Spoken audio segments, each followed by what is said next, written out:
Hi, everybody. Welcome to the Santita Jackson Show here on AM 950 Radio, the voice of progressive Minnesota. And of course, many of you are listening throughout the country, and I'm so glad that you are here as we are in election time. You can't just say election day, November 5th. More than 72 million Americans as of Saturday had voted early or mailed in their ballots. And what are we voting on? Many people are focused on the presidency, but down ballot is where we live, everybody. The people who impact us the most are our local, state, and county officials. So important to know who they are because indeed, the Electoral College, that's voted on in each state capital, everybody. The states have the control. That's what our founding fathers wanted. There to be a balance between federal and state power. So we're going to be looking at a few candidates so you can know who you're voting on.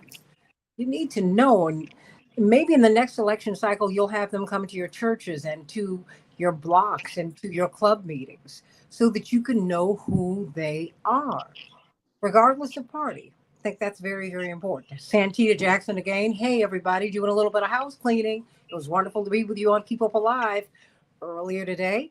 Please go to the Santita Jackson Show YouTube channel. Like and share. Thumbs up, thumbs up, thumbs up. Hey, Andre. Hey, Robert. Shalom, Robert. Sending you all so much love. And please like and share the show. Everybody pass the show on to someone. Go to the Santita Jackson and Friends page. Please share the show. Hope you learned something today. We're going to be talking a lot about just the electoral process. We're going to have Greg Palast on to wrap up the show so that we can talk about what you need to do if you get a provisional ballot. There's so many steps that you need to take to ensure that your vote is counted. And he's going to talk with us about that in a little while. But first, I'm going to talk with this gentleman who's a very, very dear family friend, someone for whom we have enormous respect. And it's interesting because, I'm an independent Democrat. And I really have been taught not to vote straight ticket. That was something that we pushed against in Chicago because the daily machine was formidable and it was oppressive. And so that's been my training, everybody. I've never done blue no matter who. I've always kind of taken candidates person by person, and I wanted to see just what they would do, how they would adjudicate. I mean, what their philosophies were. And so I bring this gentleman on today because our prosecutors hold tremendous sway over our lives. And somebody said that there would be an October surprise. Well, there was an October surprise, though. If you really know Reverend Jackson, you shouldn't have been. They said, oh my goodness, he's endorsing a Republican for Cook County State's attorney, the seat that is now about to be vacated by Kim Foxx. Many of us remember her from the Jussie Smollett case. But Bob Fioretti has earned our trust down through the years. There's nothing that we have not been able to ask Alderman Fioretti to do that he wouldn't try to do. He's always worked with us. Indeed, he's a civil rights lawyer. He's not always been a Republican, but he is now, and he's someone who's running for Cook County State's attorney. And I wanted to hear from him today about voting down ballot. I want to know about his candidacy, how you made the leap to the Republican Party from the Democratic Party, and what you plan to do. What does a prosecutor do? And what do you plan to do when you win? So welcome to the show, Alderman Fioretti. Good to be on. Thank you very much. Always. And I don't know, you asked a lot of questions there. I did. Well, let me start here. First of all, you are a Republican. Let's just start with the obvious. That's low-hanging fruit. It's right here. You sought Reverend Jackson's endorsement. Why? Well, he's an icon in the whole movement. He and I agree on a number of issues across the board, especially education. On that second floor, there's a little poster that talks about what parents should be doing and responsibility of parents in terms of how they approach their kids.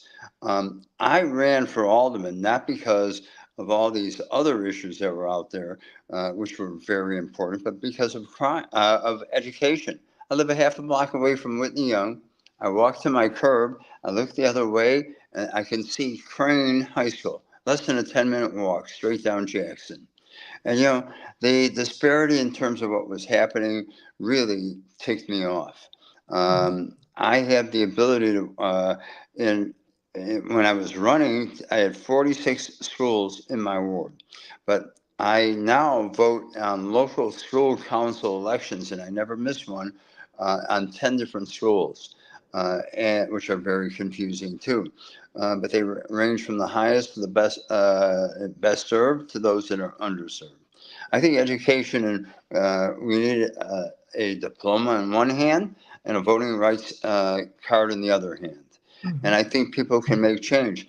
I've said when I first ran that not everybody should go to college and not everybody should own a home, but the opportunity should be there to go to college and to own a home.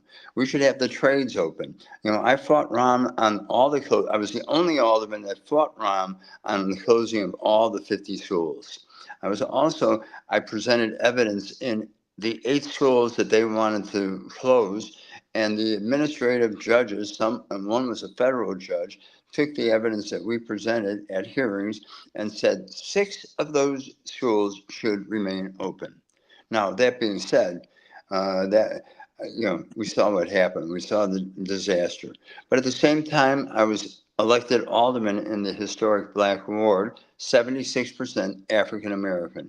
It went from Bronzeville to the far west side, beyond Sacramento. And I say this, I brought 8,000 jobs to my ward. I made sure they hired from the ward. We had community benefit agreements. We brought stores. We had good paying, high paying jobs. I started Operation Safe Passage in my community. I served on a number of ways to help people. And when Reuben Ivy got killed outside of Crane, where we started Operation Safe Passage, what happened then was we did the right kind of resources. We brought crime down across the board in that area. I know as state's attorney, I can do that and make sure we have safe streets, strong neighborhoods, and thriving businesses. All the things that Reverend Jackson does believe in for all of our people, no matter what zip code you live in, no matter what neighborhood you live in, or no matter who you are. Let me ask you this. We're talking with Alderman Bob Fioretti. Indeed, he's running for Cook County State's Attorney.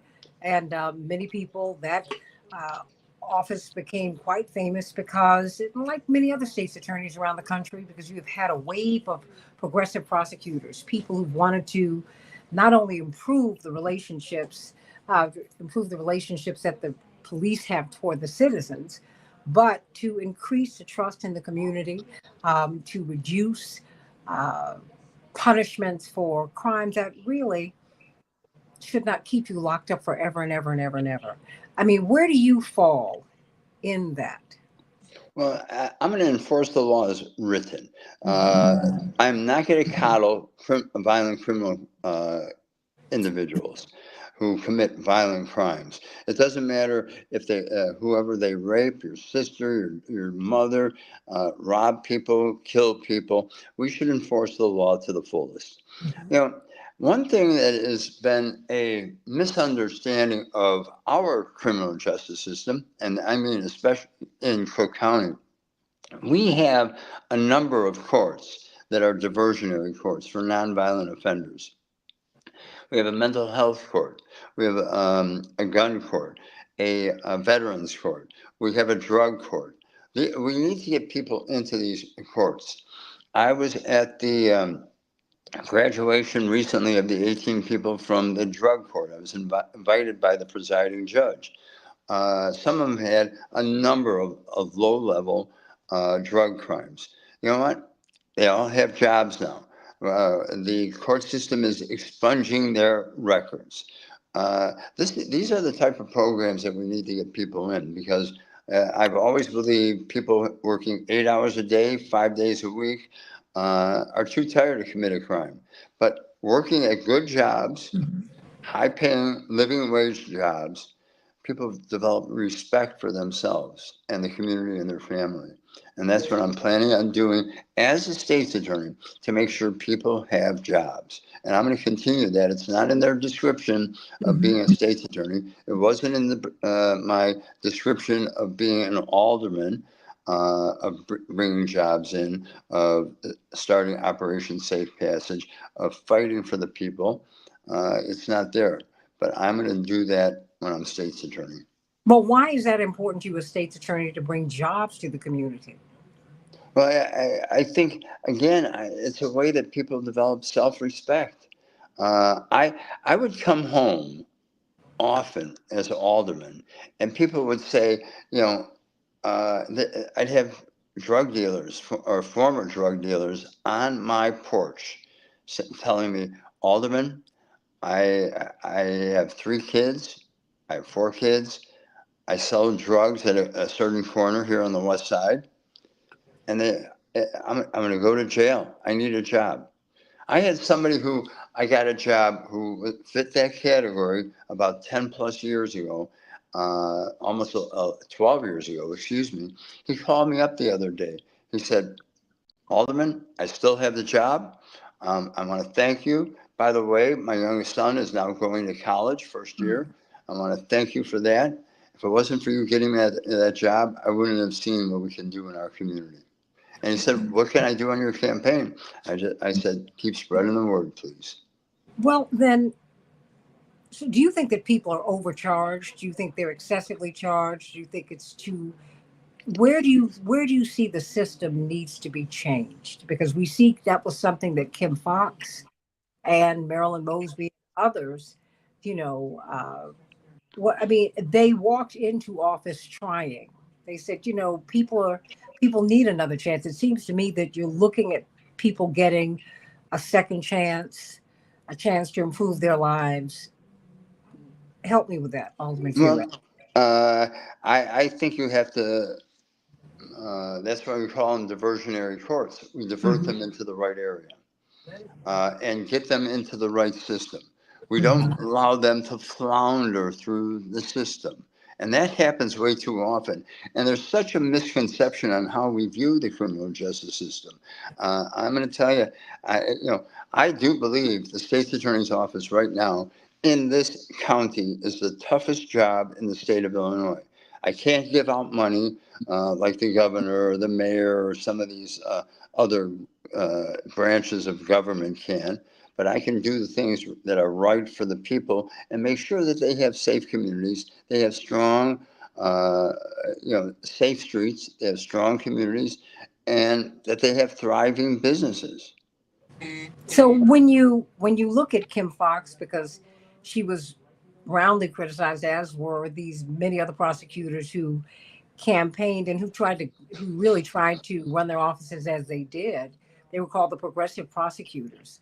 Um, is there anything you would do differently? Oh, I think a whole host of things because unfortunately, I think Kim was never out in the community. She appeared here or there. You know, I come from my dad was an immigrant who came here legally, Hmm. and his dad died when he was in 6th grade.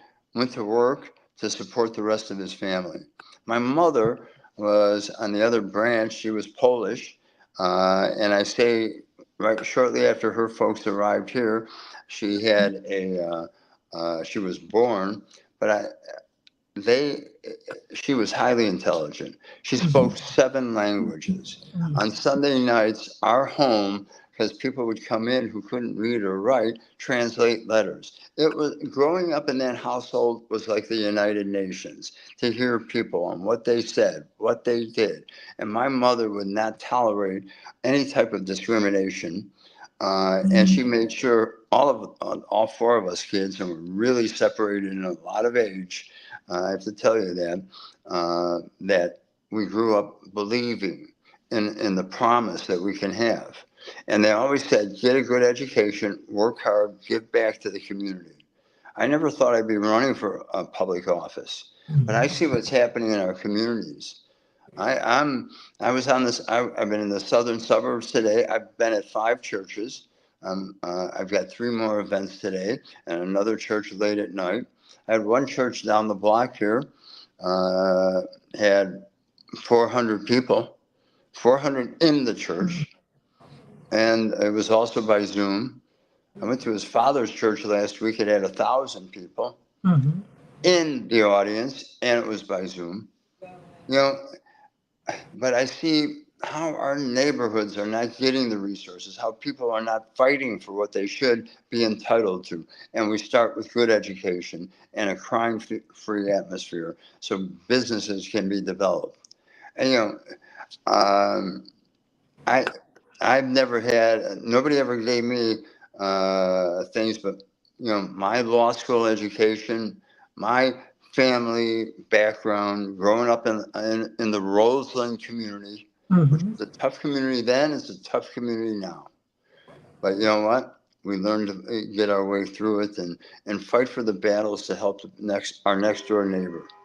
Well, as we begin to pull things together here, would you say that having grown up the son of an immigrant, having grown up really as someone who had to work for everything that you got, you didn't inherit anything. You inherited a good mind and strong work ethic, no question about that.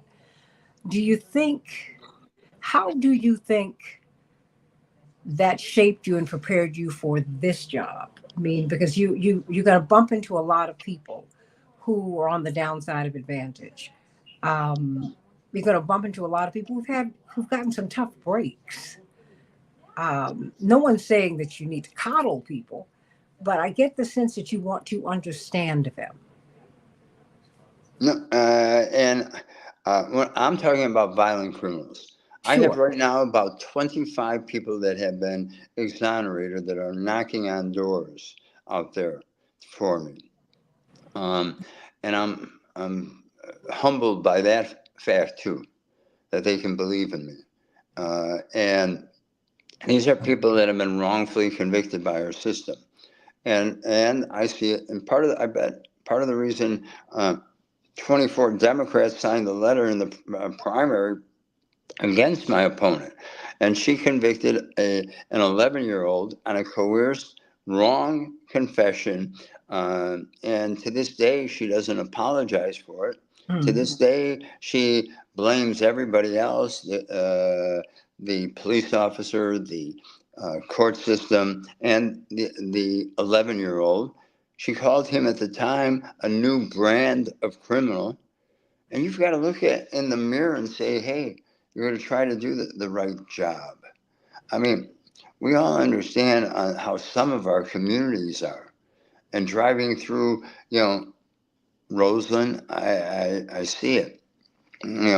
I found programs on my west side that I was able to give people grants up to 25,000 to maintain their homes. You know, uh, a lot of these homes are, especially the smaller single family homes, are falling apart. Where I grew up on 11930 South Lafayette, it's a vacant lot. About 10 years ago, I drove by and it was, I can tell it was having problems. A few years after that, it was vacant. Then a few years, it was boarded up, and then it was torn down. You know, I, I sit here and thank God for everything. Um, but I saw bullying when I was growing up, and Hmm. against the next door neighbor, a couple year older woman, and I took to I'm only in sixth or seventh grade. I took the fight there. When I was in high school, I saw somebody who kept calling the kid across me in religion class the N word. My mother would never allow us to use the full word. And I said, you do it one more time, that's it. He did it 3 times, and that was it. And I remember getting, as I tried to get him in a headlock, or he had me in a headlock, I'm looking up at the priest who walked into the school and said, what's going on here? And we ended up with 3 days of what we used to call jugged. You know, it's difficult for these kids who are growing up now on these cell phones and what they can do. I mean, uh, I we ended up breaking up the hookups between the gangs between the various schools at 35th and Indiana by just a simple thing of changing uh, the time the high schools got out. Hmm. Uh, I'm a big, even when I was in the city council, I was fighting human trafficking and the issue of like coming into our city. Chicago was a global center for human trafficking, and I put on a resolution. We brought survivors, people from the Attorney General's office, the state's attorney's office, the Department of the U.S. Department of Justice, and a few other people. And the alderman that showed up for the hearing said, "I didn't know that." Open your eyes, people, and see what's happening to our community. I just put together and moderated a anti-human trafficking seminar, and it had the chief judge of the federal court and almost the same lineup of people, type of lineup of people, and state reps who are introducing bills, because that type of conduct erodes our belief in our criminal system. Yes, we can talk about 2,650 people that have been shot in the cities as of today this year, and 460 of them have been killed. But it's all the other little things Mhm. that affect us and affect our attitude. And, we've got to give hope. I've heard the often said, keep hope alive, from everybody in your show, in your family, and down at Push. And we need to do that. We have to fight for the issues to bring things to our community and stop what's going on. Alderman Bob Fioretti, candidate for Cook County State's Attorney. Indeed, several people on this chat are saying that you're the first Republican that they they have voted for, God and bless them. well, and God bless you and the work that you are seeking to do. Before you go, we're going to bring up another champion, really American champion of our voting rights. Greg Palast will be joining us shortly. He's in the backstage area. What do you want people to know? Because we have a very toxic political environment. And people might be surprised to hear you as a Republican speaking this way, although I'm not, because I grew up with Senator Charles Percy and I grew up with Governor Jim Thompson. And I grew up in a time when that predated this moment that we're in with former President Donald Trump. It's very aggressive, and really the aggressive um, and the mean spiritedness. I really saw that really well. We saw it with Reagan. He just did it with a smile. Liked him a lot, but it was like, oh my gosh. How do you hope to have an atmosphere that's not toxic? Well, I plan on being in the community, Mhm. explaining what we do and trying to find jobs. I plan on bringing the police officers into our community. I challenged a lot of the superintendents that were coming in and that were in office on what they were doing, on their facts, their figures, their numbers. You need somebody who, I think campaigning is fun.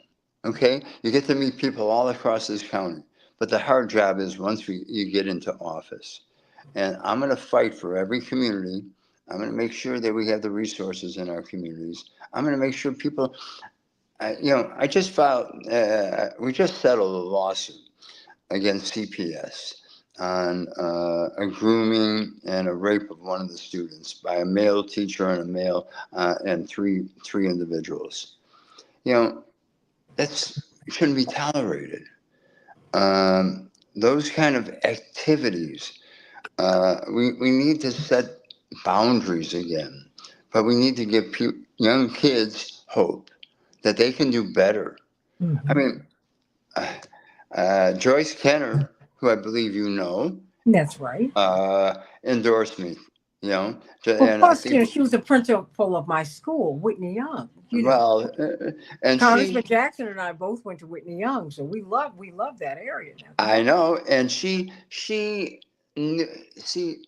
one of the top educators and principals, administrators, probably Yeah. in the country, and all those years and all those kids that she helped push through, promote, and do what's necessary. And it's another one that I'm honored for. I've got a number of Democrats, and she said, first time that she's ever voting for a Republican. So I love her. So, but you see, we need to make sure that we have the resources, that we make sure that we can give educational opportunities, and to show what responsibility is for all of our people, and not just a few. And I'm going to tell a story real quick. I built 7 parks, or helped from Dunbar to Mary Bartlemay to one out further west. And it happened that we had 3 community meetings, uh, and they had 150 people show up all the time. It is one of the best rewarded awards in the country, that Mary Bartlemay, right past Greektown. Well, the day they opened it up, I was in the office, but somebody called me, you got to come down and see this. You got all these people. And I'm like, yeah. It's 2:00 in the afternoon. I can't leave the office. But then I hung up the phone and I said, okay. But that was on a Thursday. On a Monday, I had people from how we're going to come up with the new park on the far west side, beyond Western, in the old Rockwell area. A lot of people would know it by then. And I said, "Oh man, all these people and all the comments and why don't we just put flat slide something minimal things, because I think because that's what I had growing up." At Palmer Park and West Pullman Park. Uh, and all of a sudden, as I'm driving out there, I see all these people walking into this new park. And I said, wait a minute, we're on to something. We got to keep the community. And I had to call up immediately everybody from the Department of Planning and say, we're going to have a lot of community effort put into the park over there. And we're going to have people interested in that park and doing the right thing, because I have believed, just as I did at Dunbar Park before I ran as alderman, nobody was using it. I thought we got to get all the activities there, get kids involved in sports, active, Boy Scouts, Girl Scouts, the whole bit, so people can help our children, and together we can move forward, have a better society. We can have those safe streets, we can have those strong communities, and we can have thriving businesses for everybody. That's why you have to be careful and understand who is running down ballot everybody, because you see all the things that a state's attorney can do beyond the prosecutions. They have tremendous power. And Alderman Fioretti has used his power. He has never gone outside the law, but he's gone above and beyond because he sees the whole person. And so I would encourage you to certainly, um, you're my guy. I can Thank tell you you. that. And I certainly, you already had my vote, but you had my vote because I think that you care about people. And I really, really appreciate that about you and everyone. That is why voting down ballot, knowing who your candidates are, is so important, because you can see he has tremendous power. You can have tremendous power over our lives. But whether you're in or out of office, you're always there. And I plan on being there. Deeply appreciative. Civil rights Thank you. lawyer, everybody. Civil rights lawyer. Candidate Yes. Cook County State's Attorney. That's right, Bob Fioretti. Sending you so much love, and my love to your wife. My Thank you. And she couldn't be here to listen to the show right now, but she sure would be, because she's at a family event. So Well, she she's a, loves it. no, I love her. So All please right. give her my love. Will do. Blessings to you. Thank you. Hey, everybody, please know who is running for office. No, you need to know. And of course, I'm welcoming to the show my beloved. And let me not get in trouble, because he will get me in lots and lots of trouble. Greg Palace, New York Times best-selling author. You remind me of one of my friends from college. We called him Scoop Newsworthy. He was the editor of our college paper at Howard University. And Daryl Ledbetter. I'm making you famous, Daryl. Okay, He Daryl. would he would wear this. He would wear that hat. And we called him Scoop Newsworthy when we were in college, and I love it. But of course, this is the New York Times best-selling author. He was on Reverend Jackson's Keep Hope Alive show this morning. He is in Georgia, and of course, his movie Vigilantes Inc. Every time people see it, they're riveted by it. because it helps you to see Vigilantes Inc., America's new voter suppression hitman. Number one, Vigilantes Inc. It's not some strange title. That's the KKK, everybody. But we didn't know that they'd renamed or rebranded themselves. But of course, we also know him because in 2000, when we saw the election stolen, given to the Supreme Court so they could hand it to George W. Bush, the reporter who reported the story was Greg Palast. Problem was he couldn't get it shown here in the United States. He had to go to England and then get it kicked back to the United States. Unbelievable. Everybody like and share the show. Thumbs up, thumbs up, thumbs up. He is in Georgia. And I did ask you, and I thank you so much for being so patient, because at Alderman Fioretti, we're trying to also help people to understand. Yeah, just, we're looking at down ballot races because everyone's focused on the presidency.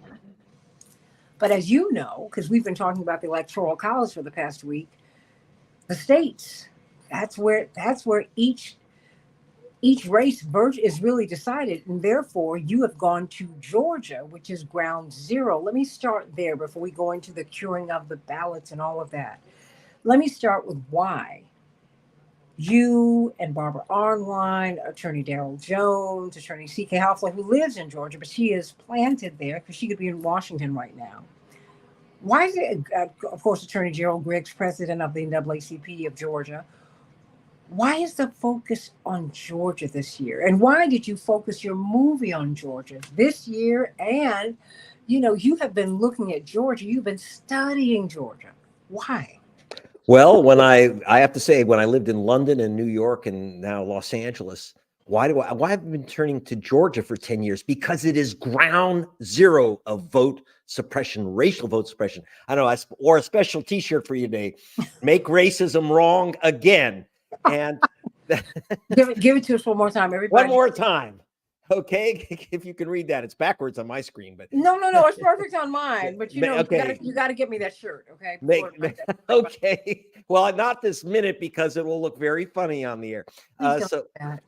So why Georgia? It's ground zero vote suppression. I began in 2014 for Al Jazeera, BBC, Rolling Stone, The Guardian. Why is the rest of the world focusing on Georgia when Americans should?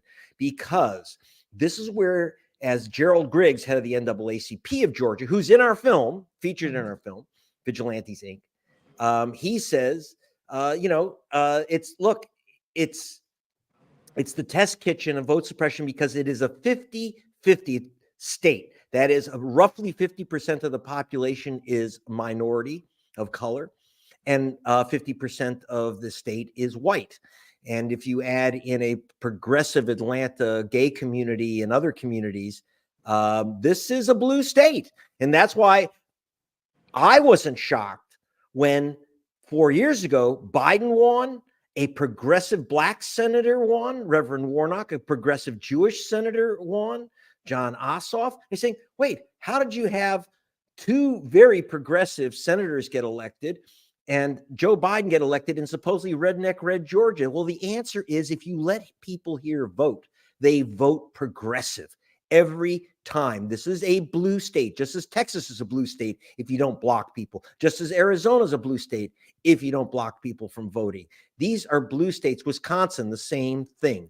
And it's all about the issue of vote suppression. So in Georgia, so in our film Vigilantes Inc., which, by the way, you can, thanks to Jamie Foxx and Leonardo DiCaprio, we've set up a site where you can watch the film for free. It's called SaveYourVote.org, not Save My Vote, not Save Santita's vote, but you have to save your own vote. SaveYourVote.org. You can watch the film, which is entertaining. It's produced by the wonderful Martin Sheen, my favorite president, President Bartlett, and narrated by the extraordinary Rosario Dawson. And you'll see me running around in my hat. By the way, the reason I wear a hat is that when I was on, as Santita mentioned, when I was covering these issues, I could only report them at the top of the BBC Nightly News, which is the #1 English language network in the planet. But I couldn't get these stories into America. But one thing, they did require me to wear my hat because the prime minister attacked me. And he said, don't trust a man in a hat. They said, well, from now on, whenever you're on the air, anywhere in the world, you have to wear your hat. You're the man in the hat. So that's how I ended up with the hat.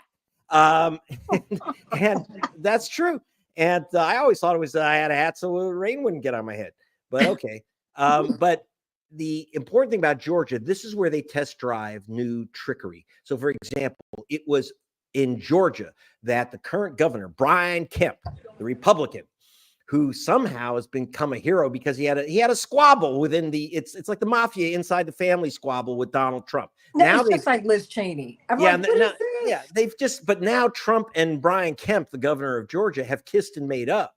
And so the entire vote thieving machinery of Georgia will be aimed at voters of color. Now, I just returned from Savannah with attorneys Barbara Arnwine and Daryl Jones. And there I met with Carrie Smith. And if you go to gregpalace.com, you can see the story. And we've got a little film we've just posted about Carrie Smith. Who is she? She's from the Cherokee Nation. She also happens to be a PhD who got her PhD in the Voting Rights Act and the state of Georgia's abuses of it, because in Georgia, as in many other states, they now have this thing where you can challenge someone. I can say, Santita does not live in Chicago. Don't let her vote there. Now, who am I? Well, I'm just a Klan member who just says, I don't want Santita to vote. She loses her vote. So Georgia's taken this old Klan trick and put it into the law. And guess what? Carrie Smith, the #1 expert on vote challenges and the Voting Rights Act, Dr. Smith with her PhD, her vote was challenged by one of these vigilantes who also at the same time, ready for this, challenged 800 Black students at Savannah State, which was America's first historically Black college. But wait 800, yeah. They get access to the names. I mean, what's going on there? They get a list of students at this historically Black college, and they basically look at their, do they have a home? Did they come from another county or something, and their parents live in another county, or they still have an old driver's license, and they block them. This happened, by the way, to my daughter in Savannah when she was a student here, and she was told, if you're a student, you can't vote here. And she said, but this is where I live. This is my home. This is my residence. And she fought like crazy to get her vote counted. It was nearly impossible. She was one of the only students at Savannah College of Art and Design, 60,000 students.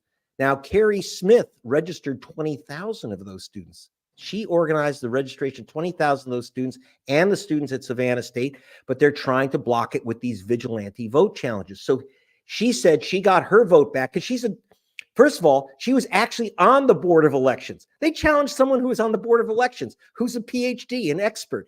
But you know what? She had the resources and the knowledge of the law and everything to get her vote back and 500 others. But she said, we have thousands and thousands of others who will not get their vote back and will be shunted to provisional ballots. And they're going to have to show up at their county elections office to save their vote. Now, look, it comes down to Georgia. If Harris wins Georgia, it's game, match, and set. It is over. She wins Georgia, then she's also on the blue wall north. So they're fighting.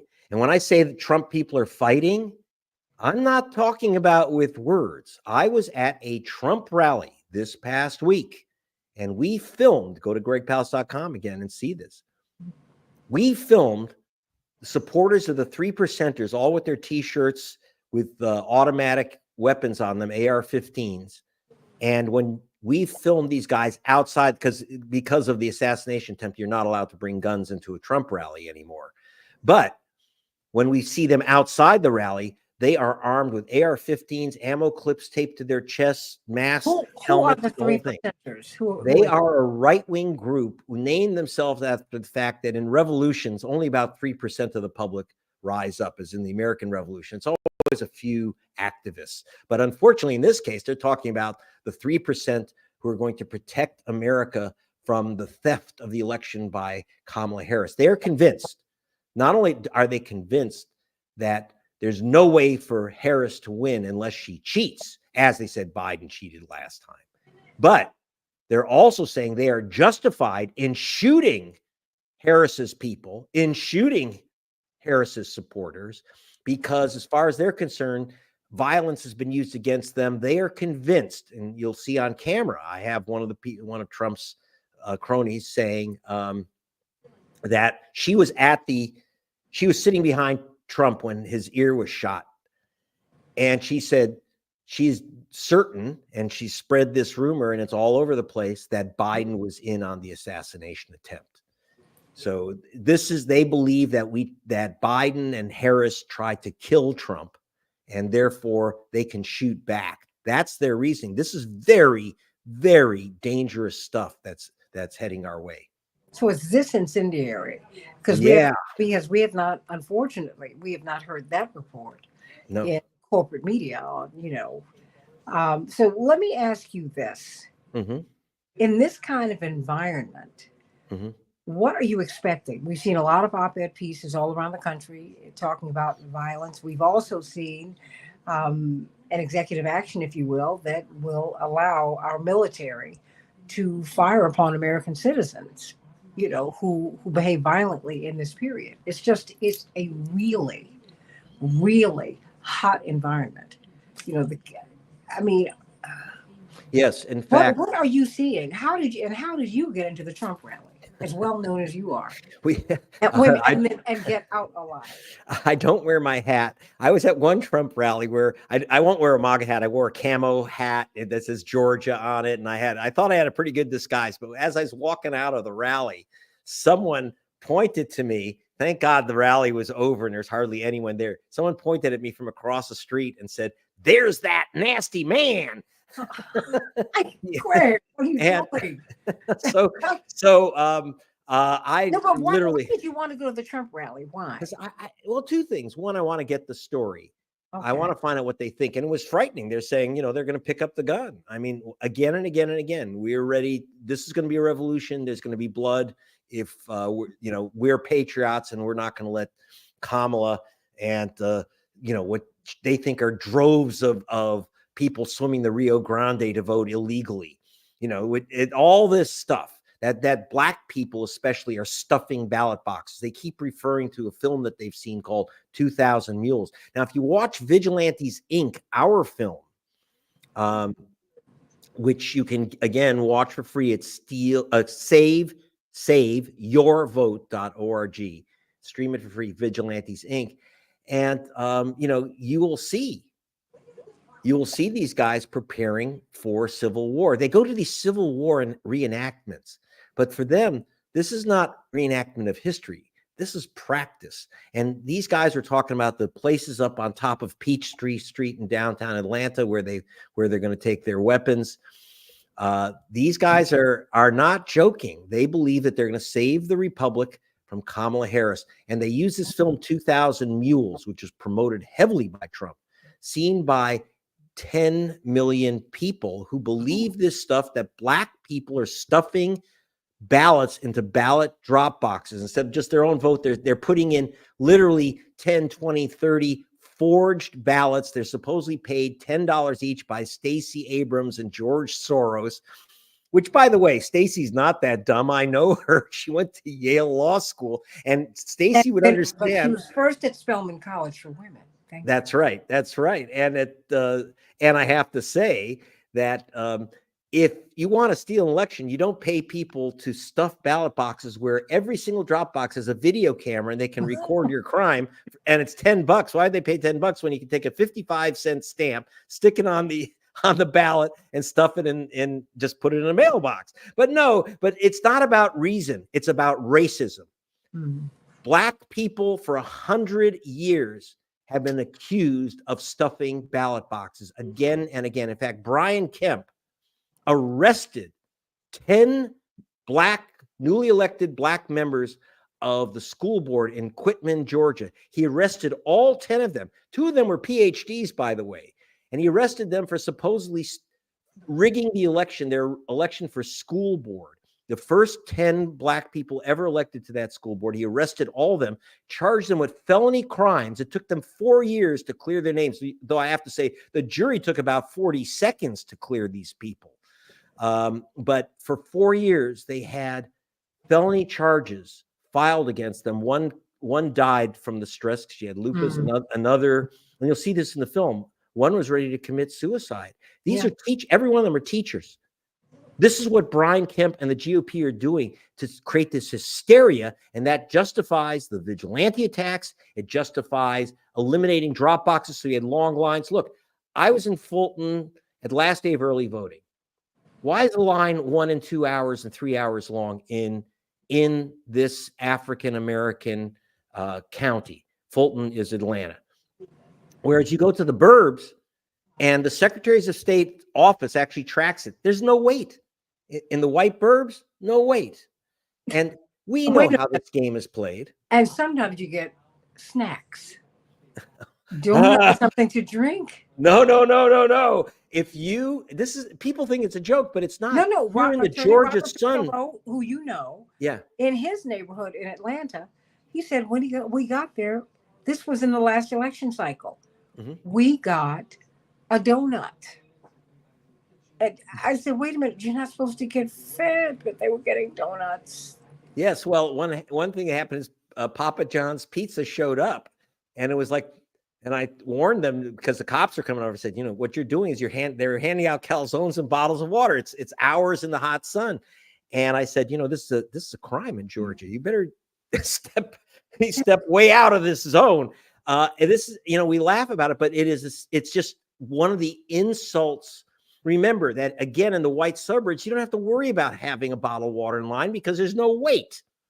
But if you're in the urban centers and again, I was just in Savannah where they were challenging voters en masse. The NAACP expects in Georgia alone 300,000 challenges. 300,000. You'll see this in the film Vigilantes. And in addition, this group, True the Vote, the Trump group, has already challenged, as of August, 851,000 voters. I'm telling you now, my good friends, especially those living in Wisconsin, if you are challenged, you have a problem, there's something wrong with your registration, you have the right in Wisconsin and Illinois to register on day. Can you be challenged after you voted? Yes. This is the terrible new thing. And it is driving the NAACP insane. And C.K. Hoffler, who's chairwoman of Rainbow Push, a great lawyer here in Atlanta. We will be with her on election day. Here's the problem. These vigilantes, under the brand new Georgia law, can challenge a ballot the day after an election if it has not yet been counted. So people mail in their ballots, they start counting them, it's going to be close. And if your ballot still hasn't been counted by that evening or the next day, these vigilantes can say, don't count that ballot. Now, there's a way for you to fix it, but you have to know you've been challenged. And I would say 98% of the people who have their ballot challenged don't know it, especially if you mail it in, which is why I've always suggested to people, please vote in person early. Mm-hmm. If you're in a state where you still have voting on Monday or even today, please go. But in Georgia, they ended Souls to the Polls Day voting, which is the Sunday before the election. Now, so it was shifted back, but people are used to, they literally took away that Sunday voting before the election for a simple reason. That's when the majority of African Americans who attend church would vote. They go with their church groups. So, it may sound minor, but it's like, okay, you close off Souls to the Polls Day. You don't allow water. You eliminate, are you ready for this? 75% of the drop boxes in Savannah and Atlanta, the two black cities of Georgia, they remove 75% of the drop boxes. One drop box for over 100,000 people. And in the white counties, they actually increased the number of drop boxes. How do you like that? What about curing? I mean, we only have a few more minutes here. Yeah. Oh, I could have you on every single day. Okay, well, curing. Okay, it sounds strange. It's not like curing bacon. If your ballot gets challenged, or you go in and they give you a provisional ballot. Now, the lady behind the desk, she's nice. She might say, oh, just fill out this provisional ballot. They'll count it. No, they don't. In most states, just so you know, in the last election, 2.7 million provisional ballots were rejected. Your ballot will be rejected in Georgia unless you go into the county elections office and provide them ID and proof of your address, like a water bill or an electric bill. It has to be a photo ID. Otherwise, your vote won't count. I don't care what the lady behind the desk says. You have to go in and cure it. Now, in other states, you may be able to do it with a phone call. You may be able to do it with a fax. But in most cases, you're going to have to go into your county office. I'm sorry if it's extra work, but you know what? Martin Luther King didn't say, "Oh, Jesus, this is too much work." I know a Reverend Jesse Jackson, Jesse Lewis Jackson Sr. He didn't say, "Well, this is a lot of work for us to get this vote." It's a lot. Yes, it may be work, but other people have worked and died, and you can't let those people down, and you can't let your kids down and generations from now. This election is serious business. Don't let them take away your vote because they're only steal it because it's valuable. Otherwise, they wouldn't bother. So get your vote. And by the way, as Santita says, get aware of the down ballot races. It's not just the presidency. So please be informed before you walk in or fill out that ballot so you know what the down ballot elections are. I just have one more minute, but I'm trying to get as much information from you as you can. And I thank you for taking the time to be with us today because I know You're you're welcome. busy. Since they're challenging the day after the election, is there anything that as a voter you can do? I mean, how do you even track this? Well, a lot of states actually will allow you get a number. When you fill out a provisional ballot, they give you a number for the ballot, an ID number for that ballot. And in most states, you can check it online. But I'm telling you right now, if you got a provisional ballot in Georgia and in many other states like Arizona, you're going to have to take that ballot into your county elections. You're going to have to go into your county elections office with that ID number in your name and say, "I want my ballot counted." Please do that. It's the only way, by the way, that Biden won 4 years ago by 11,779 ballots is that Barbara Arnwine and C.K. Hoffler and others got thousands of voters to cure their ballots. In fact, the Republicans were just shocked. Now, I'm not partisan, but I'm saying let's make sure our votes get counted. That's not asking a lot. And watch the movie Vigilantes Inc. It's free at saveyourvote.org. And you're going to love the movie. I promise you. I promise you. It is a great, great, great film. And you need to see it now. And you know what? You need to pass it along right now because guess what? The race is tighter than this, all one word. And down ballots, you might have runoffs.